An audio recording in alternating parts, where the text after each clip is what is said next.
Hello and welcome to the third episode of Harney's Expert Review podcasts for 2023. My name is Corsoni-Husain and I'm the Global Head of Harney's Regulatory and Tax Practice. In this episode, we'll be taking a whistle-stop tour through current regulatory trends and innovations impacting the global virtual assets industry. In this regard, I'm delighted to be joined by not one, but two experts. Firstly, Brett Hillis, partner at Reed Smith in London. Hello, Brett. Hi, Aki. Good to be here. Good to have you. We're also joined by our own homegrown crypto expert, Marc Piano, at Harney's and based in the Cayman Islands. Hello, Marc. Hi, Aki. Thank you very much for inviting me on. Great to be here. So first, a couple of questions from me, and then I'll hand over to our experts. So firstly, Brett, we've heard about your experience, but what initiatives or cases have you been involved in as regards digital assets that you think would be of particular interest to our listeners? Thanks, Aki. So a few different things have been sort of keeping me busy in this space. I sort of advise on crypto and digital asset exchange traded products. So effectively, these are listed bonds which are backed by digital assets and give exposure to digital assets. And they're really interesting, I suppose, sort of coming together of TradFi and kind of blockchain and kind of digital assets technology. And so we see on those projects, whatever else is happening in the digital assets world, be it sort of the introduction of Ethereum staking, the Ethereum fork last year, changes to custody arrangements, all of these things sort of flow through, and we need to kind of advise clients on how to sort of maintain these programs, amend the programs to kind of take account of these things. That's a kind of ongoing project that I've been involved in for about sort of 5 years. I also am doing a lot in the crypto derivatives space. So we're seeing a lot of clients come through looking to put in place documentation, some of which sort of follows the kind of ISDA definitions. Very often, though, we're seeing clients who want to do something a little bit different to that, and we've been helping them. And then just more generally, like a whole range of regulatory analysis that we're doing for clients who are sort of looking to do financings, develop sort of structured products, and kind of other offerings that use sort of some form of digital assets or digital asset technology. From a legal perspective, they're really interesting projects because it's almost every facet of regulation. Your knowledge of that needs to be brought to bear in this area, because very often you find on a sort of particular product, you're asking yourself a question: is it a derivative? Is it a deposit? Is it electronic money? Is it a payment service? All of these things kind of can come up. So it's a really interesting area and really enjoy it. Thank you very much, Brett. Yeah, I think we definitely see a lot of interaction between crypto and crypto derivatives in our space as well. So over to you, Marc. Same question, if I may. What's been keeping you busy, and what do you think would be of particular interest to our listeners? If you asked me that question 6 months ago, I'd have probably given you a different answer. It's a very fast-moving space, particularly around the products and the services which are being offered. It's a very fast-moving regulatory landscape as well. We've got events going on in the US as at the time of going to publication, where we're seeing aggressive enforcement action being taken. Different views on that, but also more globally, we're seeing a framework of regulation around virtual asset service providers starting to be implemented, particularly in the Cayman Islands, where that first part was introduced in 2020. Second part is due to come into effect, and the British Virgin Islands, which had its law introduced in February and will take effect, and registrations need to be in by end of July. We've, of course, also got Cyprus and other EU jurisdictions with the introduction of MiCA, which I'm sure you, Aki, and Brett will have an interesting discussion around, although it doesn't really affect too much what we do here in Cayman and the BVI. Despite the regulatory needle threading which needs to be done, and careful structuring and risk assessments and horizon scanning as part of that, given how quickly that space is developing, the client needs are also changing as well. What was a relatively well-established structure is now becoming increasingly bespoke, depending on what the client requirements are. For example, if a client wants a permissioned DAO, and we'll talk about DAOs later on in this podcast, no doubt, then the structure and the activities of that structure in support of that permissioned DAO might be different to those set up to support a DeFi protocol, for example, decentralized finance. We're also seeing trends in market activity. So NFTs are starting to make a comeback after a very quiet few months following the collapse of Luna, impact on the NFT market and more the wider market. So we have to be constantly aware of developments, not just in the legal and regulatory space, but the movement of the sector as a whole, potential trends coming up. They tend to feed through with a bit of a lag in terms of client instructions.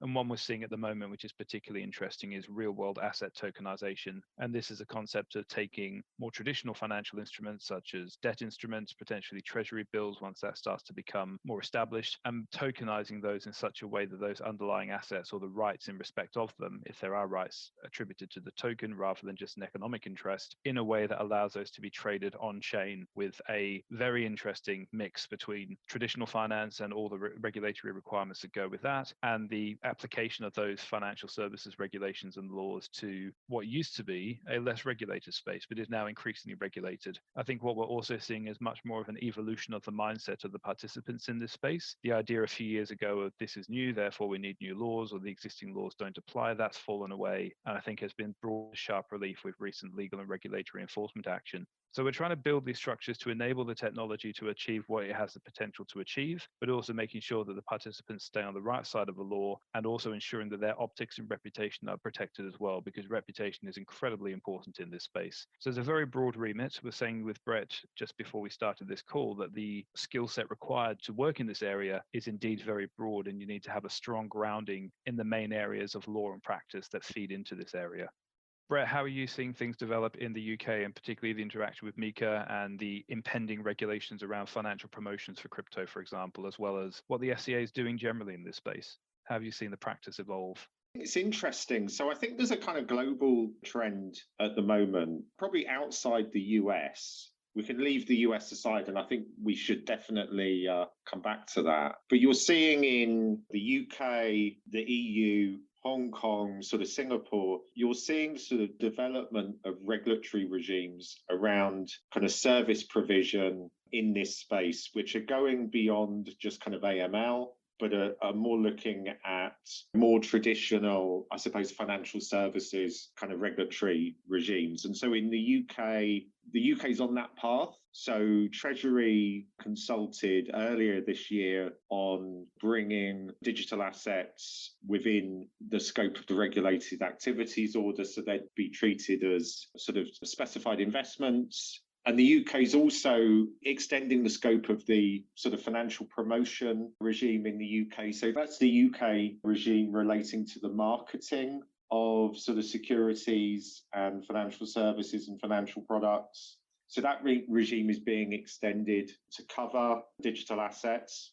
And that will interestingly apply to not just to kind of UK firms, but it'll apply to international overseas firms where they are promoting transactions in crypto assets to UK customers. I think we're expecting to sort of see is that people will need to look again at their sort of strategies for kind of reaching kind of customers in the UK, because that will need to change to kind of take account of this. And some of the requirements are quite specific. But I think the sort of bigger picture with the UK is that we're seeing the introduction of, I suppose, a predictable system of regulation around this area. It's not fully in place yet. The key point is these transactions, these assets, these products, this market's not going to be banned there, but it is going to be regulated. And I think we're going to see, I think, sort of similar result kind of elsewhere. Maybe to sort of bring it sort of back on the kind of the offshore sort of jurisdiction side. I mean, is that kind of trend something you're seeing, Mark, in the offshore jurisdictions? Is it a sort of a similar approach that's being taken, or are there some sort of nuances? Good question. I think the offshore position here is different to the extent that a lot of the structures here are that through which the project comes into existence. And so they're less focused on marketing in these jurisdictions and more about setting up the structure, issuing the token from, say, a British Virgin Islands company, then having a vehicle which supports the project or the protocol in both its operations, but also its governance. And given the small populations of these islands, there's not as much of a market for the potential user base. And so the focus here is more on what's the right structure to set up to allow this project to exist and to continue operating and to be governed in a decentralized manner, especially with the introduction of virtual asset service provider laws in Cayman, the BVI, and pretty much everywhere else. If they're not there, they will be. That creates a very interesting interplay with the structuring considerations, the token issuance, the operational day-to-day activities. And for projects which have been around for a while, they may need to either register, restructure, or redomicile. And that's just the reality of it now. We had a period of time in which the regulators were still getting to grips with what this asset class was and how it worked. Then when the virtual asset service provider guidance came down from the Financial Action Task Force, or the recommendation, sorry, there was then an impetus to implement that into local law. But even then, we need to make sure that the implementation is appropriate for the jurisdiction, as long as the key FATF requirements are enshrined. We're seeing in some jurisdictions they're going a step further than the FATF. So in Cayman, for example, they're capturing public issuances as requiring registration under the VASP regime. In the BVI, the view is that public issuances are not covered, but that does not necessarily mean you can do so without any regard to the other laws. Every company, almost everywhere in the world, has an obligation to prevent money laundering, for example, or to ensure that they're not in breach of sanctions regimes.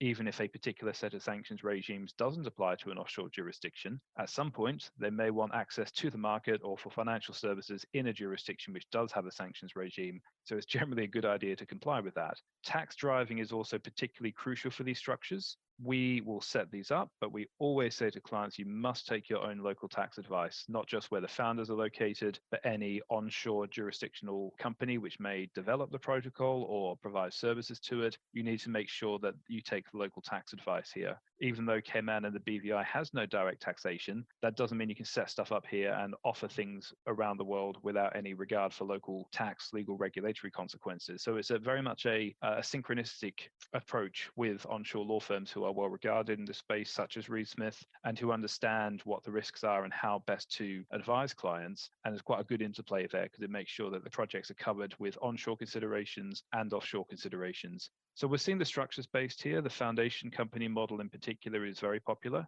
in part because it doesn't require members. And in the absence of members, you have something called a supervisor. They exercise the voting rights. It does create some friction around expectations of clients, particularly if there are no members to whom limited liability can be extended. But it does allow a vehicle, a corporate structure with its own legal personality, to interact with the world, sign contracts, hold assets, and so on, but have as its objects those of supporting the DAO, the DeFi protocol, the project, whatever. And you can build in certain provisions into that foundation's constitutional documents to require it to act on the instructions of the DAO. So it removes an element of discretion. And then depending on the activities of the foundation or other entities in that corporate structure, you then need to see how the VASP, virtual asset service provider laws, apply if they do, securities laws, and so on. Even though it might be a memberless structure and it may be offshore, it will still be subject to VASP laws, securities laws, and so on. What we're seeing is similar to funds in many respects. You have some tax neutral activity taking place offshore, then the tax consequences are borne by the people participating. You may find that projects have foundation or offshore structures which they're not connected with, but nonetheless they are indirectly connected with through owning a company that provides services to that offshore structure. There are still tax consequences, still regulatory obligations. Issuing a token from the BVI does not obviate the need to comply with local financial promotions and securities laws in the jurisdictions you're offering it in. We then see that scope expand. More and more activities are either run through the offshore structure or they set up more onshore vehicles to, for example, hold and exploit IP or to develop new products and services. And then another project spins out of that, and we're asked to structure that separately. So it's very dynamic. We're having to constantly be aware of regulatory developments globally and make sure that we align our clients' expectations that just because you've got an offshore structure, which has many benefits in and of itself, one of those benefits is not, A, you're fully exempt from any laws on shore, and B, it's not going to give you a shield for all liabilities past, present, and future. And that's particularly important for DAOs. So what I was going to ask, Brett, from your perspective, how do you see the landscape evolving? And we touched on this briefly in your previous response. Do you see jurisdictions as ambivalent towards crypto, vaguely tolerant, and they kind of have to regulate it, or do they see a role for digital assets within the wider economy of the UK, for example? Like Rishi Sunak has always appeared to have been positive and embracing of crypto. How much of that is it is inevitable and we have to deal with it, and how much of that is there is a political openness to the potential of this technology and its role in the economy? So I think with the UK, it's really interesting because I think the position has developed over time. So I did quite a bit of work helping companies register under the UK AML registration regime, which was introduced sort of 2 or 3 years ago. And at the time, there was a sense that the kind of FCA was almost kind of anti-crypto. And certainly what I had kind of heard, and certainly the mood music and the feeling around the market was that that was the case. Since then, I think the UK government and the UK regulators really kind of changed. So I attended last year the FCA's crypto sprint, which was a kind of 2-day event, looking at the future regulation of these markets around custody, decentralized finance, and around disclosure. And the FCA and Treasury made all the right noises. What I think I'm kind of pleased with is the way now that Treasury in particular is responding to these markets. You know, their consultation earlier in the year around bringing these within the regulatory scope, I think was good. And they seem to be adopting a sort of reasonably sensible course, building off good elements in the existing regulatory kind of landscape in the UK, not going too far, which is always a kind of danger with UK regulations. So I think there is a sense that the UK wants to be at the forefront of this. It's not perfect because I think there's a UK government's kind of bandwidth is a little bit limited by sort of all the other things that it's still sort of dealing with even post-Brexit. But there is a sense generally, not just in this, but in kind of AI and kind of other areas, they do want to be sort of at the forefront. And I think they have an opportunity to, I think, sort of carve a niche as a sensible, well-respected jurisdiction that regulates in a proportionate way.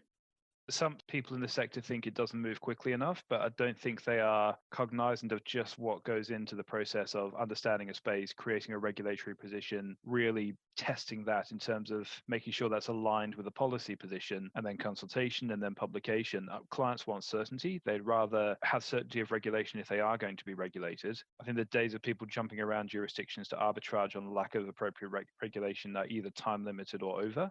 And if nothing else, if the market as a whole is moving in this space, then it's actually going to be a positive, and a reputational optics are better if you're regulated in an appropriate jurisdiction, rather than trying to cling on to the argument of, oh, we're decentralized, therefore we shouldn't be regulated. I mean, I don't know about you. I still have projects which claim they're decentralized. I think that is a term of art. There is a benefit to substantial and defensible decentralization, but it's still more of a marketing term rather than a practical structure and operations.